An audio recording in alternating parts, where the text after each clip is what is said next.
ನಮಸ್ತೆ ಸ್ನೇಹಿತರೆ, ನಾನಿವತ್ತೊಂದು ಸಿಂಪಲ್ ಆಗಿ ಮಾಡುವಂತಹ ಮ್ಯಾಂಗೋ ಮಿಲ್ಕ್ ಶೇಕ್ನ ಮಾಡ್ತಾ ಇದ್ದೀನಿ. ನೀವು ನನ್ನ ಯಾವುದೇ ರೆಸಿಪಿನ ಮಿಸ್ ಮಾಡ್ಕೋಬಾರ್ದು ಅಂತ ಅಂದರೆ ನನ್ನ ಈ ಕಾಫಿ ಪೇಸ್ಟ್ ಚಾನಲ್ನ ಸಬ್ಸ್ಕ್ರೈಬ್ ಮಾಡ್ಕೊಳ್ಳಿ. ಹಾಗೆ ಪಕ್ಕದಲ್ಲಿರುವಂತಹ ಬೆಲ್ ಐಕಾನ್ ಕೂಡ ಪ್ರೆಸ್ ಮಾಡಿ. ಯಾಕೆ ಅಂತಂದರೆ ನಾನು ಯಾವುದೇ ಹೊಸ ವಿಡಿಯೋನ ಅಪ್ಲೋಡ್ ಮಾಡಿದ ತಕ್ಷಣ ನಿಮಗೆ ನೋಟಿಫಿಕೇಶನ್ ಬಂದ್ಬಿಡತ್ತೆ.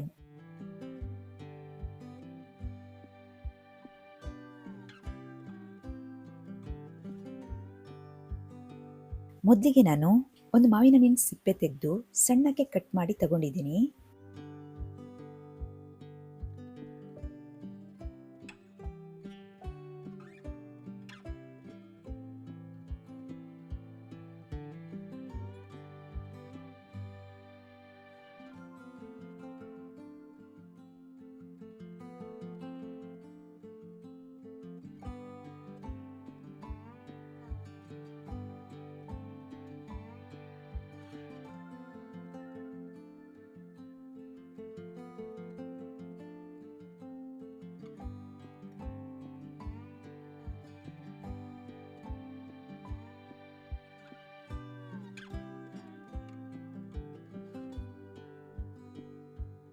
ಇಲ್ಲಿ ನಾನು 2 ಗ್ಲಾಸ್ ಹಾಲನ್ನು ಬಿಸಿ ಮಾಡಿ ತಗೊಂಡಿದ್ದೀನಿ. ನಾನು ಇದನ್ನು ಬಿಸಿ ಮಾಡಬೇಕಿದ್ರೇ ಇದಕ್ಕೆ 1 ಸ್ಪೂನ್ ಕಲ್ ಸಕ್ಕರೆನ ಹಾಕೊಂಡಿದ್ದೀನಿ. ಇವಾಗ ಮೊದಲಿಗೆ ನಾನು ಮಾವಿನ ಹಣ್ಣನ್ನು ರುಬ್ಕೋತೀನಿ.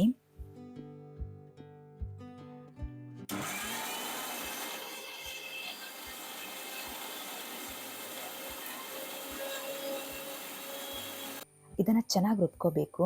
ಇದರಲ್ಲಿ ಪೀಸ್ ಎಲ್ಲ ಉಳಿದಿರಬಾರ್ದು. ಇವಾಗ ಇದಕ್ಕೆ ಹಾಲನ್ನು ಸೇರಿಸ್ಕೊಂಡು ಮತ್ತೆ ಒಂದೆರಡು ಸುತ್ತು ತಿರುಗಿಸ್ತೀನಿ.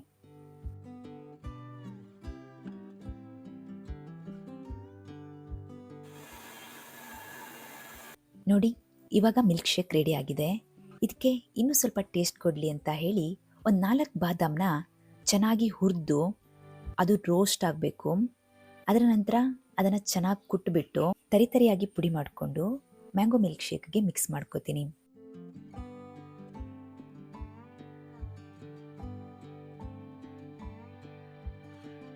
ಫೈನಲಿ ಮ್ಯಾಂಗೋ ಮಿಲ್ಕ್ ಶೇಕ್ಗೆ ಫೈನಲ್ ಟಚ್ ಕೊಟ್ಟಾಯಿತು. ಈ ವಿಡಿಯೋ ನಿಮಗೆ ಇಷ್ಟ ಆಗಿದ್ರೆ ಲೈಕ್ ಆ್ಯಂಡ್ ಶೇರ್ ಮಾಡಿ, ಹಾಗೆ ಸಬ್ಸ್ಕ್ರೈಬ್ ಮಾಡಿ ಸಪೋರ್ಟ್ ಮಾಡ್ತಾ ಇರಿ ಅಂತ ಹೇಳ್ತಾ ಇನ್ನೊಂದೊಳ್ಳೆ ರೆಸಿಪಿ ಜೊತೆ ಮತ್ತೆ ಸಿಗ್ತೀನಿ. Thank you.